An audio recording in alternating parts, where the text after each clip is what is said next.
recordarles que estamos transmitiendo desde la Tostada Restaurant Bar, ubicada en calle Juárez, entre Aquiles Cerdán y Coronado. Y bueno, le damos la bienvenida a David Arámbula. Muy buenas tardes, David, ¿cómo estás? Muy bien, Luis Ángel, gracias por la invitación.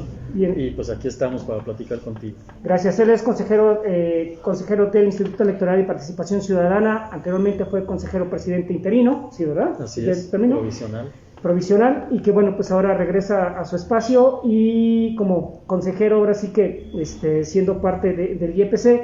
Pero bueno, consejero, este pasado fin de semana se llevó a cabo lo que fue ya por la presentación formal de lo que son las acciones afirmativas. Quedó mucha inquietud después de la información que se dio, sobre todo por el hecho de que, bueno, se habla de que estaba dirigida a grupos vulnerables como son indígenas, personas discapacitadas, diversidad sexual, migrantes y ¿qué otra? Jóvenes. Y jóvenes. Pero bueno, aquí la idea era que nos explicaras un poco más cómo se va a hacer efectiva este recurso administrativo para que de alguna manera puedan quienes estén interesados ser parte de y que ahora sí que cuando vayan a buscar y tocar unas puertas, pues no les vayan a contar una cosa que no es, ¿verdad? Claro. Adelante. No, muy importante la invitación y que nos des este espacio, Luis Ángel, para platicar de este tema que es muy importante y que no se había dado en la historia del Instituto Electoral y de Participación Ciudadana y por consecuencia también en el estado de Durango. Veníamos aplicando y aprobando en el Instituto Electoral, así como en el Instituto Nacional se ha venido haciendo y en general en todos los institutos electorales del país, acciones afirmativas a favor de la mujer, es decir, a partir de la discriminación y de la situación como se ha dado de la poca participación del género femenino en las elecciones, es que se han venido adoptando distintas medidas, son medidas temporales, de carácter temporal, que tienden precisamente a resolver una problemática que es una realidad, y es el hecho de que todos los cargos de representación popular en los distintos órdenes de gobierno, en realidad y en general, han sido ocupados por el género masculino. Y de ahí que se habían venido aprobando acciones afirmativas para potenciar la presencia de la mujer en estos órganos deliberativos, es decir, tanto en el Congreso del Estado, en las regidurías, en los ayuntamientos, y ya ahora incluso el INE acaba de adoptar una medida que aplica para las gubernaturas. Pero bueno, esto como preámbulo, hemos venido trabajando las acciones afirmativas a favor de la mujer, pero para este proceso electoral en particular, donde se van a elegir 25 diputaciones, 15 de mayoría relativa y 10 de representación proporcional, el Instituto Electoral tomó una determinación de la mayor importancia y consiste en que además de las mujeres estamos considerando a otros grupos vulnerables para efectos de establecer algunas acciones afirmativas y también buscar la representación política de estos grupos tan importantes en toda democracia. ¿Cuáles son estos grupos? Pues ya los adelantabas tú, los migrantes, personas de la diversidad sexual, personas con alguna discapacidad, personas indígenas y los jóvenes. En ese sentido, ahorita para este proceso electoral hemos adoptado este tipo de acciones afirmativas y son de las que me gustaría platicar, precisar, porque tienen algunas variaciones. No aplican lo mismo las acciones afirmativas para la mujer que para grupos indígenas o bien para estos otros grupos de los que te comento. Ahora bien, en el caso, ¿cuáles serían esas diferencias y hasta cierto punto cuáles serían las restricciones también que se tendrían, si es que hay alguna? Muy bien, bueno, mira, en el caso de la mujer, que es digamos las en donde mayormente hemos avanzado, las acciones afirmativas básicamente son las siguientes. Ya ves que los partidos políticos tienen que presentar para el tema de la elección bajo el principio de representación proporcional, tienen que presentar listas de candidaturas con fórmulas, es decir, nos tienen que presentar una relación de 10 fórmulas y aquí la acción afirmativa consiste en que estas listas que presenten los partidos políticos exponiendo o expresándonos el nombre de las y los candidatos. Sí. En el caso de la primera fórmula, quien debe estar en primer lugar en estas listas de representación proporcional debe ser una fórmula encabezada por mujeres, o mejor dicho, una fórmula de mujeres. Ya hay una acción afirmativa ya muy consolidada que está incluso en la ley, en el sentido de que si la propietaria es mujer, la suplente deberá ser mujer necesariamente. Esto los partidos políticos, las coaliciones tendrán que cumplir con esta acción afirmativa. Y este nivel de detalle de que tanto propietaria como suplente debe ser mujer, obedece a que inicialmente, hay que decirlo, los partidos políticos, en este afán de darle vuelta a la ley y de continuar pues obviamente apoyando a los candidatos varones, lo que hacían es que como propietaria ponían a una mujer, pero como suplente a un hombre, y posteriormente lo que hacían es que le pedían a la mujer que renunciara a su cargo para que el propietario, el suplente hombre ocupara el espacio del propietario. Y entonces quienes estaban representándonos eran los hombres, y que es propiamente lo que buscaba. Entonces, para hacer efectiva realmente esta acción afirmativa, ahora no hay vuelta de hoja. Si la propietaria es mujer, la suplente debe ser mujer. Ahora bien, a partir de ahí las fórmulas deben de venir intercaladas, pero para el caso del hombre, digamos que quien en este caso ocuparía o podría ocupar la segunda posición, en el caso de los hombres, de los candidatos hombres propietarios, ahí sí puede ser mujer o hombre su suplente. ¿Sí me explico? No está el mismo candado para el caso de la mujer, que su suplente debe ser mujer. Para el caso del hombre, sí puede ser mujer o hombre, invariablemente, indistintamente. El partido político ahí decide en cuanto a eso. Entonces, esa es una acción afirmativa. En realidad, pudiéramos decir que son dos. Primera, que el primer lugar de la lista de RP debe ser encabezada por mujer, y su suplente debe ser mujer. Esa es, digamos, la acción afirmativa. Ahora bien, tenemos también otras acciones afirmativas a favor de la mujer.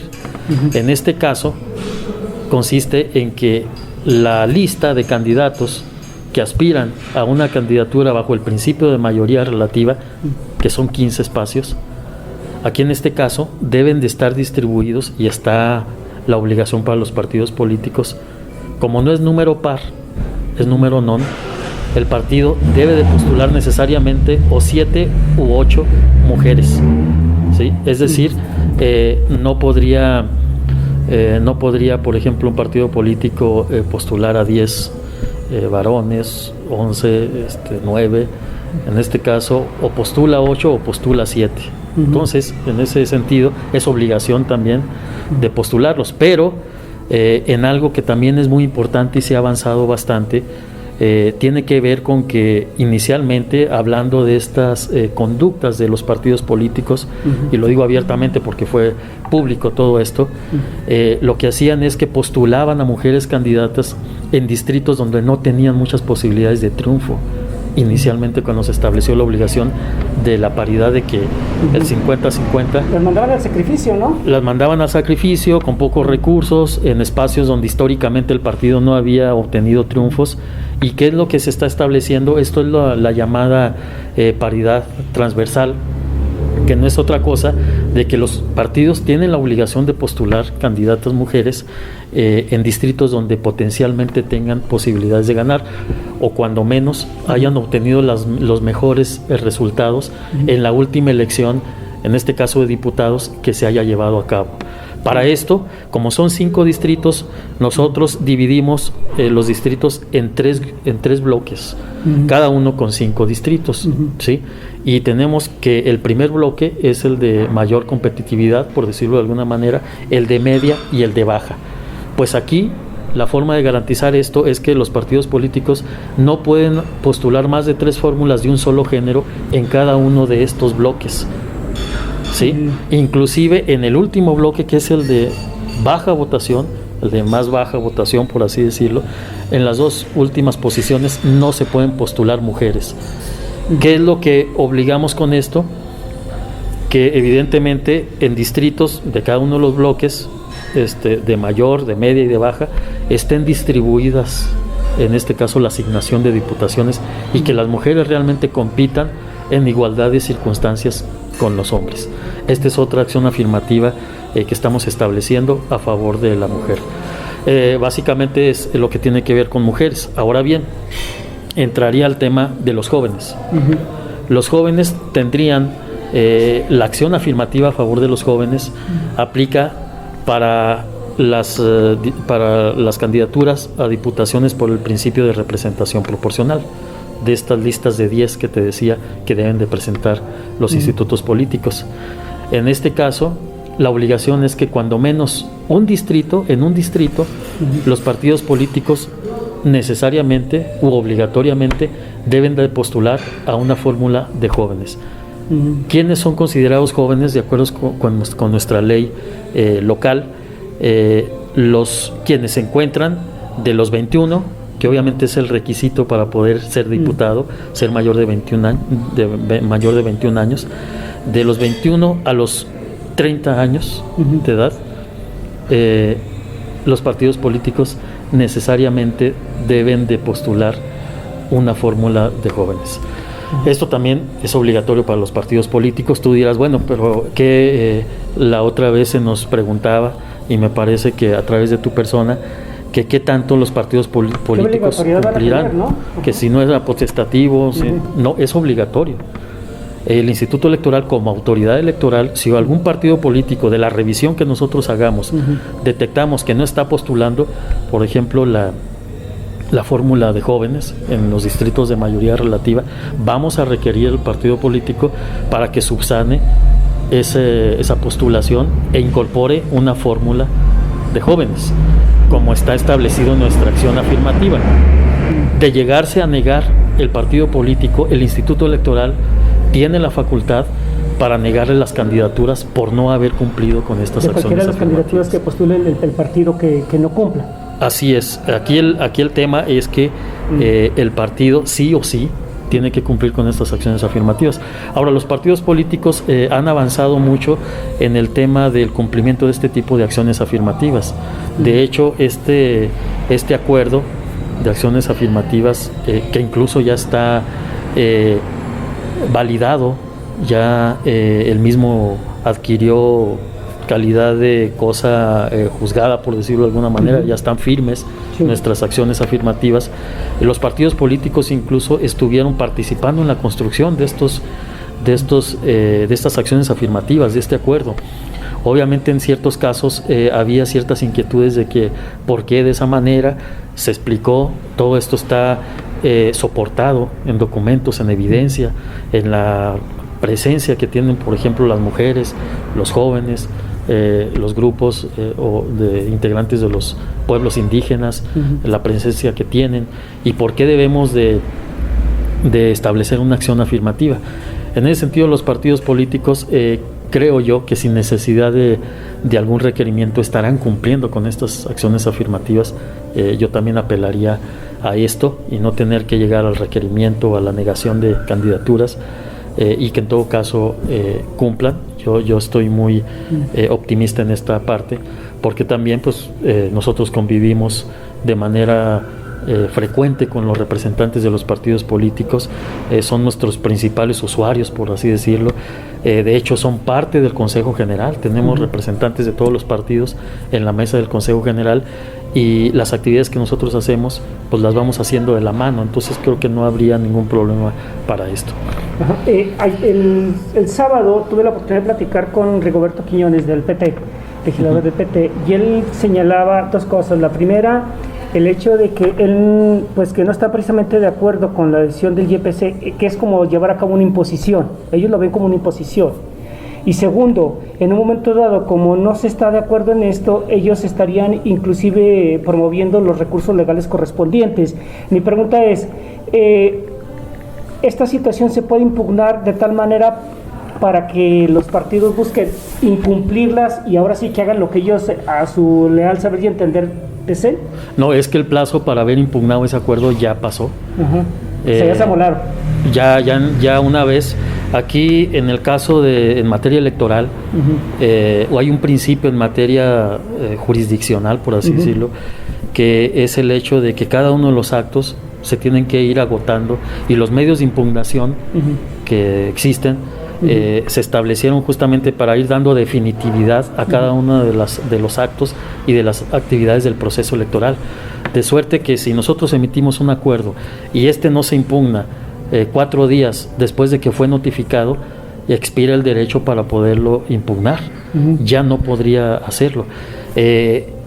Los partidos que en todo caso no estaban de acuerdo con estas acciones afirmativas, desde el momento en que el Consejo General las emitió, en ese plazo de los 4 días tenía que haberlas impugnado ante el Tribunal Electoral local. ¿Y nadie le impugnó? ¿No hay impugnaciones en ese aspecto?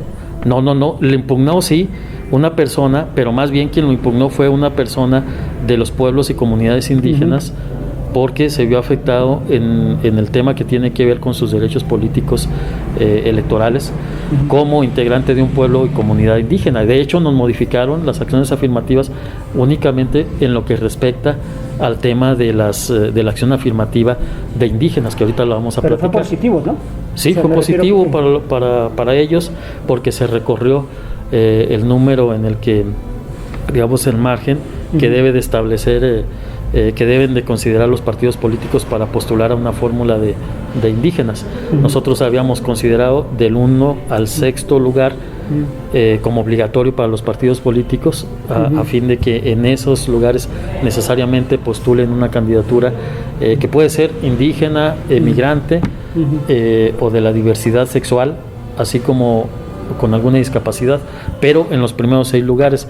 Cuando recurre, en este caso, el ciudadano del pueblo, en este caso el Mezquital, el tribunal lo que estableció es que estableció una acción por separado, por así decirlo, y los partidos están obligados a postular una fórmula indígena en las primeras 4 posiciones, en las primeras 4 posiciones. En ese sentido, él como titular de derechos públicos subjetivos, en este caso la persona indígena, recurrió. También podían hacerlo los partidos políticos, tienen este derecho, y si no se hizo en su momento, ya las acciones adquieren firmeza y se estarán aplicando para este proceso electoral. Otra cosa también que es nada más para reafirmar, yo les preguntaba precisamente el viernes que está la acción afirmativa en el caso concreto de los migrantes, pero ellos van a poder participar como candidatos y o candidatas, pero no van a poder votar. O sea, no van a poder votar desde el extranjero. Eso se completaría, se cumpliría teóricamente hasta 2022, siempre y cuando también los legisladores tengan la voluntad y a bien y el humor y las ganas de llevar a cabo la situación de las leyes secundarias para que esto se pudiera cumplir. Sí. ¿Es lo correcto? Es correcto. Bueno, nada más con una precisión. Para el 2022 sí van a poder participar única y exclusivamente para el cargo de gobernador. Esto sí ya está en la Constitución, tiene que regularse nada más los términos en que lo harán. No así para el cargo, en este caso que tendremos nosotros elecciones de ayuntamientos, ahí no van a poder decidir, en este caso, los migrantes. Y evidentemente tampoco en esta elección actual de diputaciones, solamente está para el caso de gobernador. Y tienen mucha razón, creo que hay una deuda, en este caso con la comunidad migrante, porque en otras entidades está establecido ese derecho no solamente para el cargo de gobernador, sino también para otros cargos como el de diputados. Me parece que aquí es un tema que valdría la pena que el Congreso del Estado, en esta facultad que tiene de analizar y proponer leyes y reformas, tendría que revisar este tema. Pero evidentemente que aquí hay una restricción, y la restricción en materia electoral es que 90 días antes de iniciar un proceso electoral no puede haber modificaciones sustanciales a las normas electorales. Nada más tendría que respetar ese plazo el Congreso del Estado, para poder establecer este voto de los migrantes en el extranjero.